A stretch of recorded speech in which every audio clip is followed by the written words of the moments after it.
Programa Os Pingos nos Is, muitos assuntos importantes. Agora, destaque que chega da Rússia. Diante de Vladimir Putin, o governo brasileiro voltou a culpar Israel pelos conflitos com os terroristas do Hamas e Hezbollah, mas silenciou sobre a guerra da Rússia contra a Ucrânia. Em participação por videoconferência, na reunião da cúpula dos BRICS, que acontece em Kazan, na Rússia, o presidente Lula repetiu o turco Recep Tayyip Erdogan, dizendo que Gaza se tornou o maior cemitério de crianças e mulheres do mundo.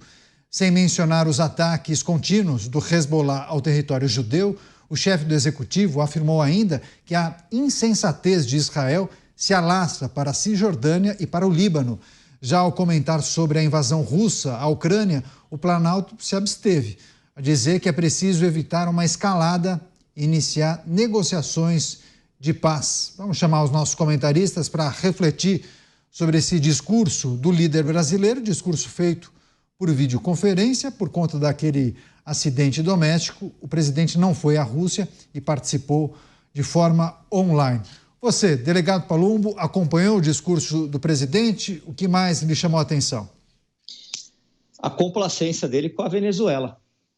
A respeito da Venezuela não se fala quase que nada. Aliás, o partido do presidente da República, o Partido dos Trabalhadores, assinou um manifesto no México, salvo engano, dizendo que as eleições foram limpas. E aí ele dá declarações como essa, se tratando de uma guerra do outro lado do mundo.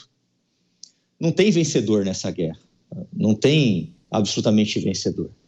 Quando você oprime um povo, quando você se utiliza de terrorismo, quando os terroristas matam crianças, matam mulheres grávidas, estupram mulheres, colocam fogos em ser humano, eu acho que não tem mais o que negociar.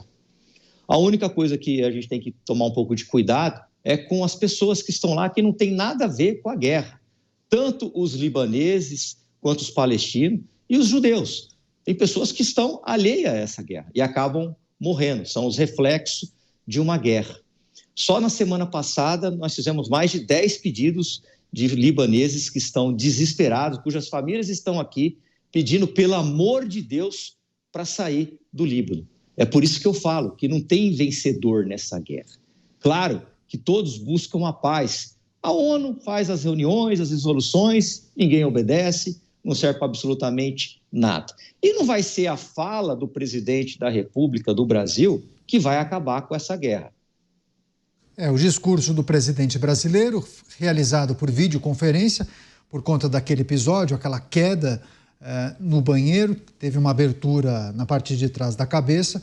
Claro, a gente deseja uma rápida recuperação ao presidente, mas nessa participação por videoconferência ele fez apelos contra a mudança climática, defendeu taxação dos chamados super ricos e, em relação às guerras, culpou Israel e silenciou sobre a guerra na Rússia.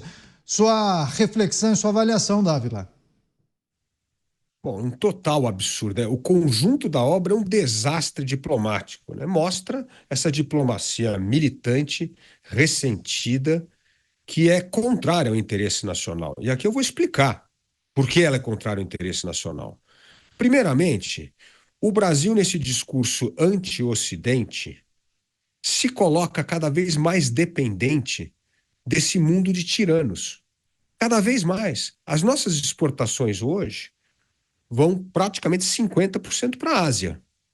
Estão indo lá para a China, indo para países desses. O que o Brasil deveria estar fazendo hoje para defender o seu interesse nacional?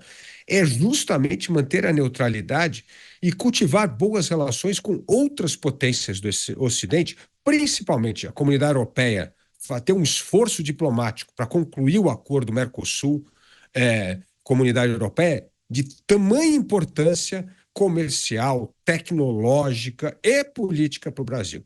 Segunda coisa, o México acabou de dar um enorme tiro no pé. A decisão final do ex-presidente Obrador de praticamente transformar todos os juízes agora serão eleitos. Isso é o fim do Estado democrático de direito. Acabou. Na hora que você faz, todos os juízes vão ser eleitos, vai ter um monte de populista sentando nos tribunais. Imagina o que vai ser cumprimento de contrato. Vai ser um desastre total. Então, num momento de enorme fragilidade, o que o Brasil deveria estar fazendo? Mostrar previsibilidade, confiança, para atrair investimento norte-americano para o país, para o que eles chamam hoje desse nearshoring, ou seja, se aliar a países com pensamento democrático, tradição no respeito às liberdades, e aqui aproveitarmos essa deslizada populista do México para atrair investimento. Mas com esse discurso anti-Ocidente, nós aumentamos a nossa dependência comercial e política de ditaduras, de governos autoritários, e estamos cada vez mais afastados do Ocidente, onde nós deveríamos estar investindo em laços de confiança e previsibilidade, justamente para expandir as nossas relações comerciais, diplomáticas e políticas. Ou seja, essa diplomacia política, partidária e ideológica é um desastre para o Brasil. É isso. Luiz Felipe Dávila, só lembrando a nossa audiência que a partir do ano que vem, 2025, o Brasil vai ocupar a presidência rotativa do grupo dos BRICS. Mota, a gente quer ouvir também sua análise sobre o discurso do presidente da República. Tratou de vários temas e alguns desses temas receberam fortes críticas de algumas lideranças. O Brasil é o país onde são assassinadas 40 mil pessoas por ano. Só entre 2003 e 2016 foram assassinadas 875 mil pessoas nesse país chamado Brasil, que se acha, né, cujo governo se acha no direito de ditar a Israel como ele deve conduzir uma guerra. A culpa de todas as mortes que ocorreram, estão ocorrendo em Israel, em Gaza, no Líbano, é dos terroristas. Esses terroristas não estão defendendo palestinos. Esses terroristas não estão defendendo muçulmanos. Esses terroristas estão defendendo a eles próprios. Eles são movidos por fanatismo, por patrocínio de países como o Irã e por muito dinheiro, meus amigos. É muito dinheiro mesmo. Esse dinheiro também move muitos dos defensores dos terroristas. Às vezes são defesas completamente inexplicáveis e você não entende a razão está aí.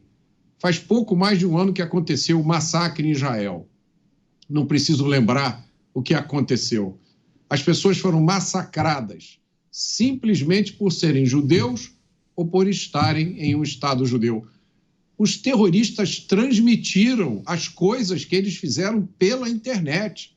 Nós assistimos aqui um terrorista pegar o telefone de uma das vítimas que foi massacrada, ligar para os próprios pais e dizer, olha, matei vários judeus. E a gente ouviu do outro lado os pais exultando de alegria. Agora, mesmo com esse massacre cometido em tempo real, em que pais foram mortos na frente dos filhos, em que filhos foram torturados e mortos na frente dos pais, mesmo assim ainda existe quem coloque a culpa em Israel. E o motivo é sempre o mesmo. É uma mistura de interesse, ignorância, ideologia e preconceito.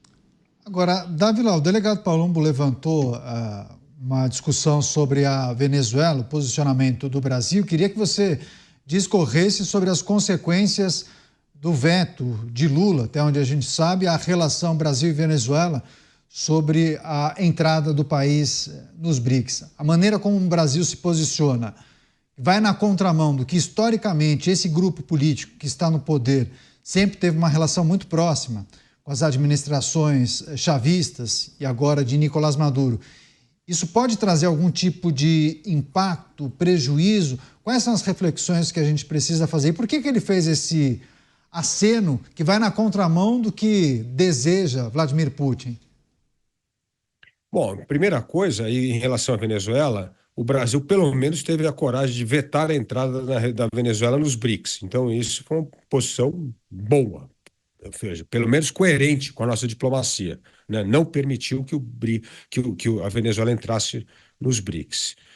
Mas a relação diplomática do Brasil com a Venezuela é um escândalo que retrata não só a postura do governo brasileiro em não reconhecer as fraudes que Maduro tentou fazer durante as eleições, mas a vitória da oposição, que é clara, cristalina e reconhecida por todos os demais países. Segundo, essa carta assinada pelo partido do presidente da República, reconhecendo a legitimidade do resultado das eleições na Venezuela, o que é outro absurdo total.